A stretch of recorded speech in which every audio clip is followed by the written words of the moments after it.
Di ujung senja yang malas menua, ada senyum yang tak butuh suara.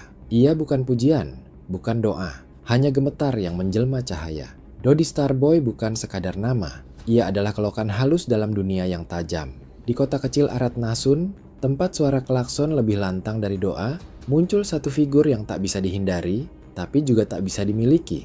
Dodi adalah denyut pelan yang menyusup di sela detak jantung perempuan yang tak tahu sedang jatuh. Ia tidak hadir dengan kemegahan. Ia datang dengan senyum, tapi bukan senyum biasa. Ini senyum yang tak mengetuk pintu sebelum masuk ke ruang kesadaran. Senyum yang tidak meminta restu, tapi langsung menghapus ingatan tentang mantan. Dodi adalah paradoks. Sederhana tapi mematikan, klasik tapi kontemporer, tidak menyerang tapi membuat semua bertahan. Di mata warga Aratnasun, Dodi bukan artis. Ia adalah musim yang ditunggu, panen yang dinanti-nanti setelah masa tanam. Ia bukan siklus, ia adalah cuaca. Dan ketika senyumnya muncul di antara debu pasar dan lampu jalan yang temaram, perempuan-perempuan itu tahu mereka sedang melihat seseorang yang tak akan bisa mereka ulang.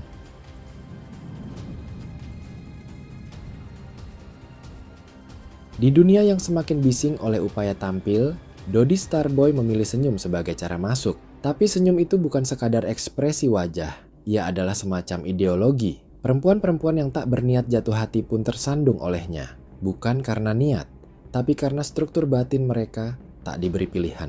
Senyumnya tidak memikat dari luar ke dalam, ia menusuk dari dalam ke dalam.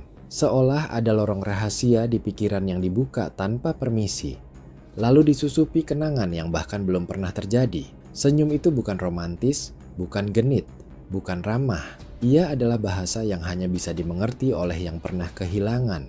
Dan anehnya, hampir semua perempuan di Aratnasun merasa pernah kehilangan sesuatu, dan Dodi adalah bentuknya yang tak sengaja ditemukan.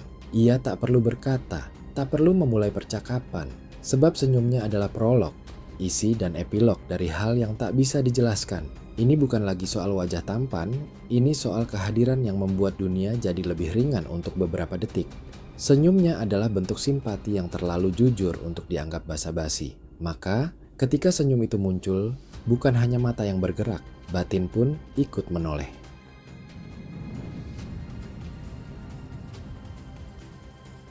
Jika anomali Starboy menusuk lewat tatapan, maka Dodi meluluhkan lewat senyum yang menyelinap. Ia tidak membuat perempuan orgasme di tempat. Itu terlalu biologis, terlalu cepat. Dodi memilih jalan yang lebih lambat, lebih dalam, lebih berbahaya. Ia menembus ke liang kesadaran. Perempuan yang melihat senyumnya tidak langsung runtuh. Mereka berjalan seperti biasa, berbicara seperti biasa, tapi ada sesuatu yang retak di dalam. Seperti luka kecil yang baru disadari 3 hari kemudian, saat tidur tak lagi nyenyak dan mimpi mulai berisi fragmen senyum yang tak pernah diminta. Dodi tak pernah mengetuk pintu hati. Ia langsung duduk di dalam ruang tamu batin perempuan-perempuan itu, menyeduh kopi, dan tidak pernah pergi. Inilah kekasaran yang paling lembut, membuat seseorang mempertanyakan dirinya sendiri tanpa sadar. Perempuan-perempuan itu tak bisa menjelaskan apa yang terjadi. Tidak ada gombalan, tidak ada pelukan, bahkan tidak ada kontak fisik. Tapi kenapa nama Dodi selalu muncul saat mereka menatap langit-langit kamar? Karena yang disentuh bukan tubuh, yang disentuh adalah identitas.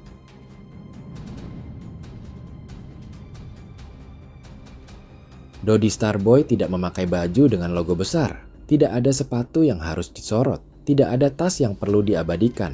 Ia berjalan dengan pakaian yang tidak menyebut merek, tapi justru membuat merek terlihat murahan. Ini bukan soal kaya. Ini tentang tahu kapan harus membungkam kekayaan. Stylenya tidak menyala, tapi menyusup. Dodi tidak terlihat seperti sedang pamer, justru karena itulah dia mencuri perhatian. Seperti lagu lawas yang diputar pelan di tengah pesta EDM, dia jadi pusat justru karena tak ikut riuh. Dalam dunia yang dipenuhi keinginan untuk dilihat, Dodi adalah tempat lain yang liar untuk diingat. Penampilan bukan hanya tentang uang, itu tentang kontrol. Tentang tahu bahwa kemewahan sejati tidak dibeli, tapi ditarik keluar dari cara berjalan, cara menatap, cara diam. Dodi bukan pria yang akan sibuk di depan cermin. Ia adalah cermin itu sendiri, memantulkan kegugupan mereka yang merasa tak cukup. Perempuan-perempuan yang terbiasa dengan cowok bergaya berlebihan, tiba-tiba mendapati diri mereka gugup di depan pria dengan kemeja polos dan jam tangan warisan. Karena kadang yang membuat jantung berdetak bukan harga baju, tapi aura orang yang terlihat tidak berusaha.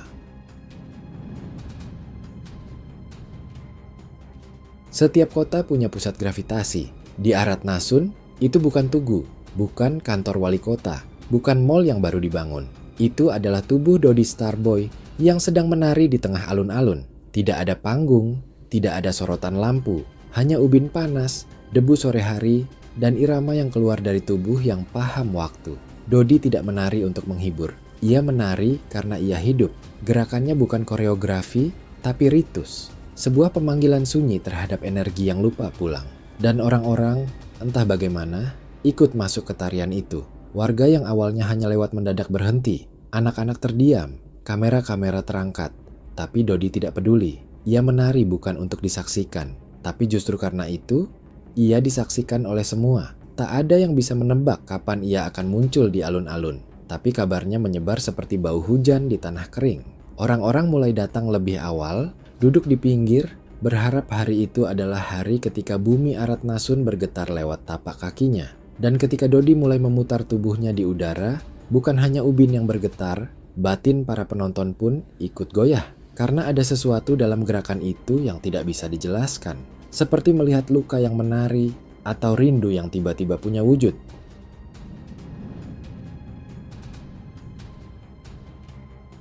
Setelah tubuhnya berhenti menari, Dodi tidak pulang. Ia duduk, memeluk gitar yang seolah sudah menyatu dengan tulang rusuknya. Tidak ada mikrofon, tidak ada efek pedal, hanya getar senar dan napas pelan yang mengisi sela-sela udara. Tapi suara gitarnya bukan sekadar nada. Itu adalah getaran halus yang menggugurkan dinding-dinding pertahanan dalam dada siapapun yang menonton. Ia tidak bermain rumit, tidak seperti gitaris yang pamer skill di kafe dengan lagu yang tak bisa dihafal. Dodi memetik lagu sederhana, tapi setiap petikannya seperti membuka ruang kecil di hati orang-orang yang diam. Karena ia tak bermain untuk dipuji, ia bermain untuk mengingatkan bahwa ada rasa yang tak bisa dibahasakan, tapi bisa diresonansikan. Dan penonton-penonton itu, yang awalnya hanya menonton, kini menahan napas. Jemari Dodi seperti menari di atas luka yang tak sempat sembuh. Gitar menjadi perpanjangan tubuhnya. Dan suara senarnya adalah aksara yang hanya bisa dibaca oleh mereka yang sedang kehilangan arah. Bukan tepuk tangan yang muncul setelah ia selesai, tapi diam panjang. Karena kadang keindahan tak harus dirayakan, cukup dirasakan dan dibawa pulang dalam bentuk detak jantung yang berubah.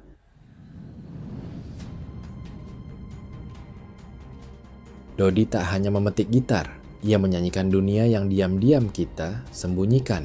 Suaranya bukan sekadar merdu, itu adalah semacam luka yang tahu cara bicara. Ketika ia bernyanyi, perempuan-perempuan tak hanya mendengar lagu, mereka mendengar dirinya sendiri yang selama ini tak sanggup bersuara. Nada Dodi tidak menggema ke langit, ia menyelusup ke liang telinga, turun pelan ke tenggorokan batin, lalu diam di dada seperti kabut yang tak ingin pergi. Suaranya seperti pelukan yang tak menyentuh kulit, tapi melingkupi seluruh kesepian. Ia tidak mengejar nada tinggi untuk tepuk tangan. Ia mengejar getaran rendah yang bisa menyentuh perut perempuan yang lelah menyimpan air mata. Setiap kali ia membuka mulut untuk bernyanyi, suasana di Aratnasun berubah. Anak kecil berhenti berlari, penjual gorengan melambatkan gerakan. Perempuan-perempuan mulai menggigit bibir, seperti ingin menangis tapi tidak tahu apa yang sedang mereka tangisi. Dodi tidak bernyanyi untuk menunjukkan siapa dia, tapi untuk mengingatkan siapa mereka. Dan itulah yang membuatnya tak tergantikan. Karena suara itu tidak menyembuhkan. Ia membuka luka lama, lalu duduk di sebelahnya, diam dan menemani. Kadang yang dibutuhkan bukan solusi, tapi seseorang yang membuat luka terasa tidak sendirian.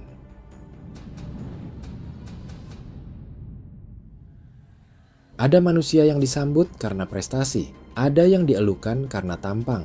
Tapi Dodi Starboy disambut seperti hujan yang lama tak turun, seperti malam yang datang setelah matahari menyiksa terlalu lama. Kehadirannya tidak diumumkan, tapi orang-orang tahu, entah dari getar angin atau dari irama bumi yang tiba-tiba berubah. Petani-petani di pinggiran Aratnasun yang tangannya kapalan oleh tanah keras, tahu kapan Dodi datang. Mereka menyender di pagar alun-alun dengan baju kerja, bukan untuk mencari hiburan, tapi untuk menyaksikan sesuatu yang membuat kerasnya hidup jadi bisa dilupakan meski sebentar. Anak-anak kecil yang tak paham makna cinta ikut bersorak, seolah tubuh mereka juga tahu bahwa yang datang bukan orang biasa. Para perempuan berdandan lebih rapi, meski mereka tak pernah berniat mendekat. Mereka hanya ingin dilihat, meski sejenak. Karena kehadiran Dodi adalah semacam pengecualian dalam rutinitas yang beku. Ia datang seperti pertanda bahwa hidup masih punya kejutan, bahwa tak semua hari harus sama. Dan ketika Dodi pergi, kota kembali sunyi. Tapi tidak sedih, karena mereka tahu ia akan kembali. Seperti musim, tak bisa dipaksa tapi pasti datang ketika waktunya tiba.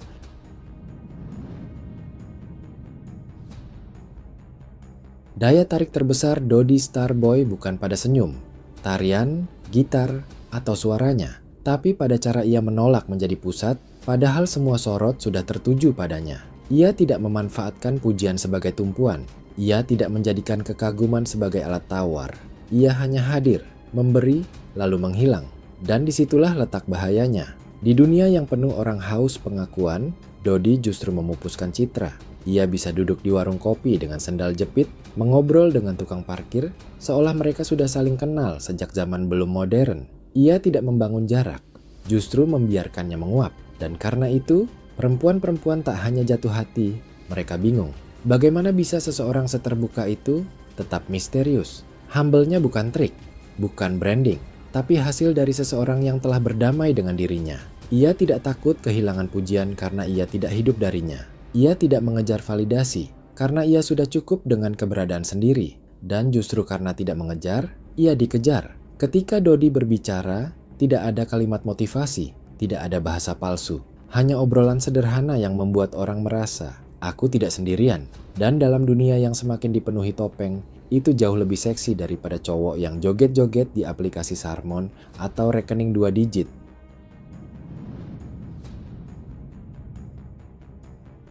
Dodi Starboy bukan legenda. Ia terlalu nyata untuk disebut dongeng, tapi terlalu asing untuk disebut biasa. Ia hadir seperti bisikan yang membuat dunia berhenti sejenak, lalu melanjutkan hidup, tapi tidak dengan cara yang sama. Ia tidak mengubah kota Ratnasun dengan revolusi, tapi dengan kehadiran. Dan itu lebih menggetarkan. Setiap perempuan yang pernah melihat senyumnya, menyimpan sesuatu yang tak bisa dijelaskan. Bukan cinta, bukan nafsu, tapi semacam ruang kosong yang muncul tiba-tiba. Ruang itu tidak menyakitkan, tapi juga tidak nyaman. Seperti kenangan pada sesuatu yang tidak pernah benar-benar terjadi. Dodi bukan milik siapapun, bukan karena sombong, tapi karena ia tidak pernah menganggap dirinya layak untuk dimiliki. Ia hanya mampir, meninggalkan getar, lalu pergi sebelum namanya sempat dipanggil terlalu keras. Dan itulah yang membuatnya terus diingat, karena manusia selalu mengingat yang tidak selesai. Kalau suatu hari kau melihat lelaki duduk di pinggir jalan, memetik gitar dengan mata yang kosong dan senyum yang hangat, jangan dekati terlalu cepat. Itu mungkin Dodi Starboy. Dan jika dia menoleh padamu, bersiaplah. Sebab sebagian dari dirimu mungkin tidak akan pernah kembali seperti semula. Dodi datang tanpa janji, pulang tanpa makna, meninggalkan senyum di luka yang tak bernama. Bukan kekasih, bukan legenda, hanya jejak yang menolak diseka. 2, 3. Kata-katanya Bang Dodi. Dodi memang kuli boy, tapi kalau malam Dodi Starboy.